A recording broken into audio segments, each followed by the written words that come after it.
The chair represents the senator from Alaska.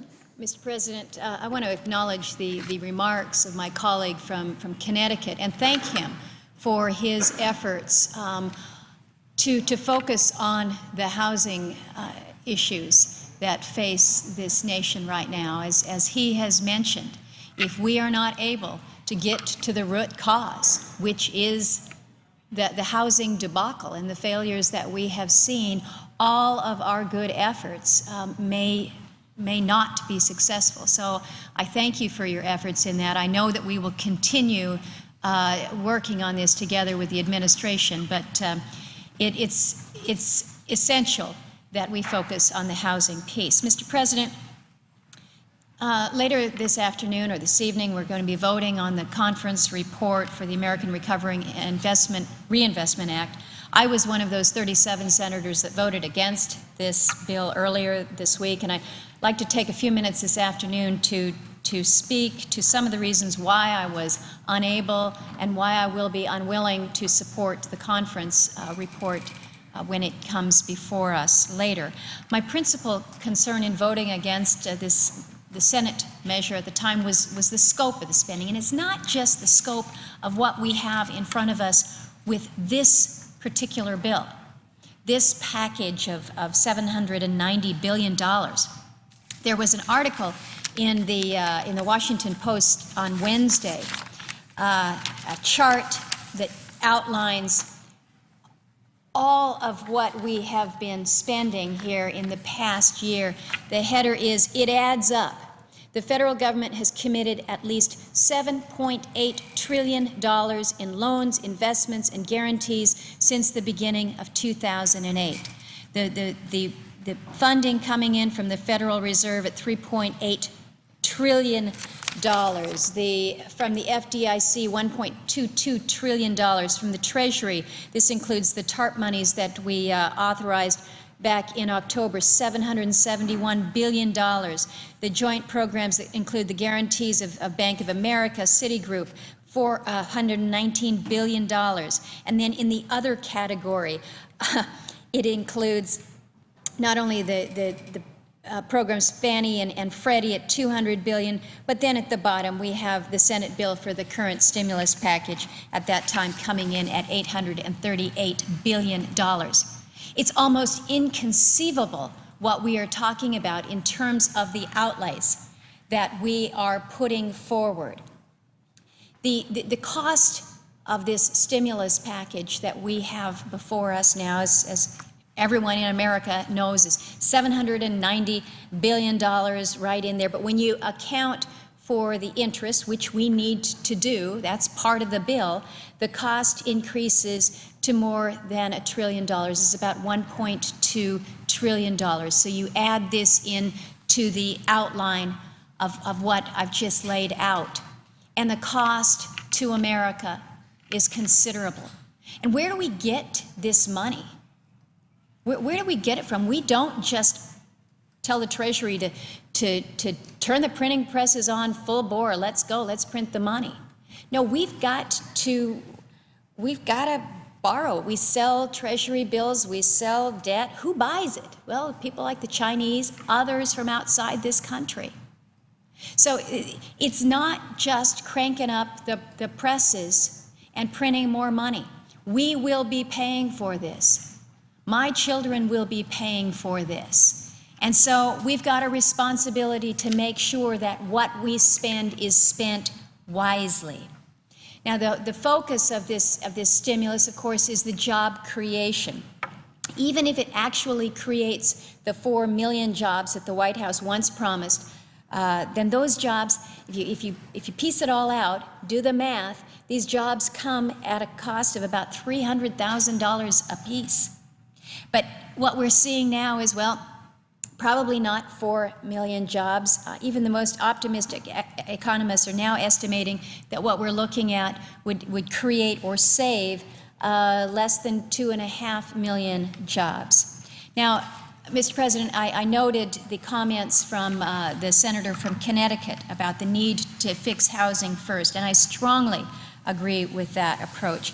But this afternoon, I'd like to speak to another issue. As the ranking member of the Committee on Energy and Natural Resources, I want to spend some time on another aspect of the bill.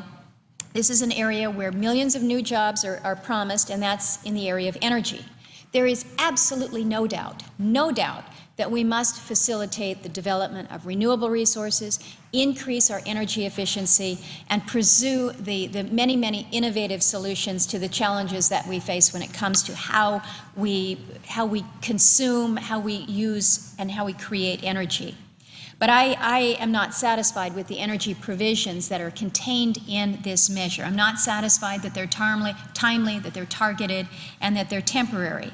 And by adopting this conference report, I think we're missing out on some significant opportunities that could revive our economy and improve our energy security at little or hopefully no cost to our taxpayers. Now, when it comes to criticisms, there's plenty of room to be critical. One of my first criticisms here this afternoon is not necessarily the items that are included in the stimulus, but perhaps some of the items that were left out. Simply put, this package makes no effort to increase domestic production of our traditional resources, such as oil and natural gas. So what we've done is we've focused on the new technologies to the total exclusion of those tried and true technologies, and I think that this kind of creates this false dilemma. It says that clean energy is the only viable option for energy development, job creation, when in fact it might not be the most effective option at this time when we're trying to pursue jobs and get the country strong again. Consider the benefits that could be brought about by greater production of oil and gas here in this country.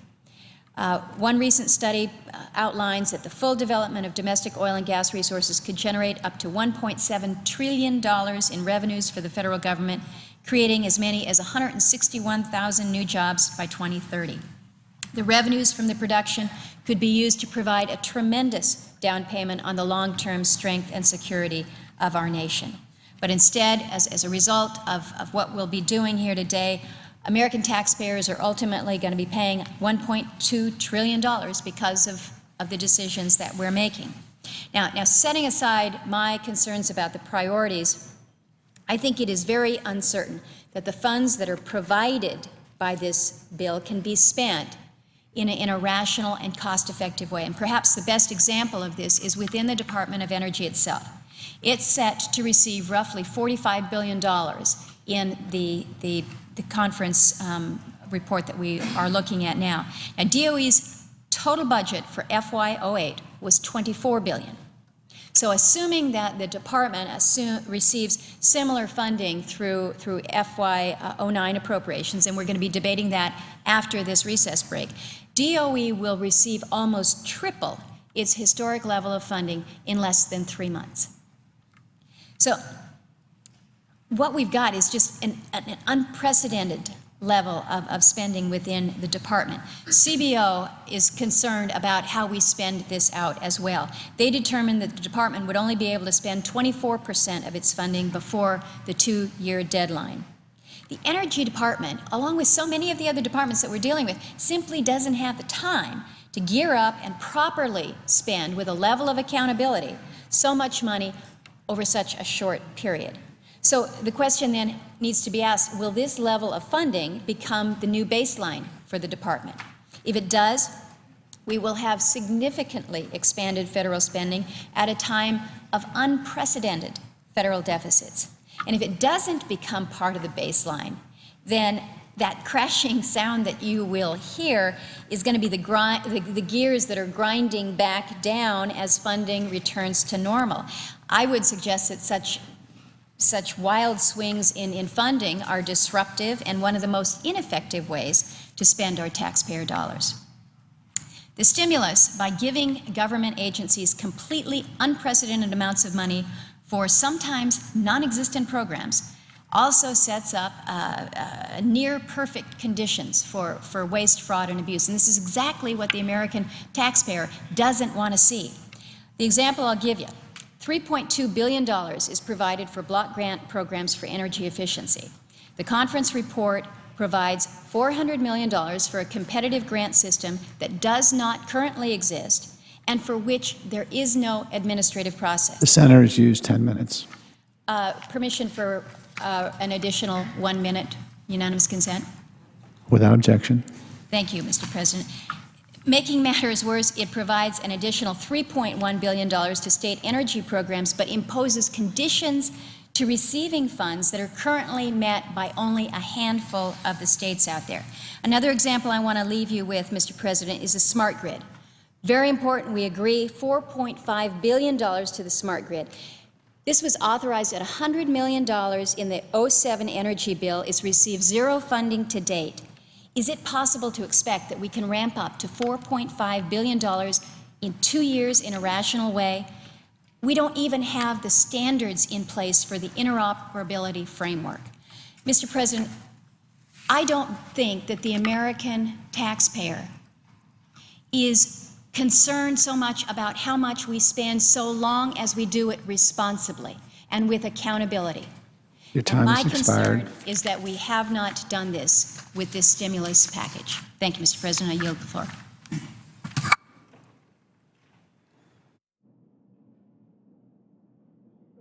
The chair recognizes the senator from Mississippi.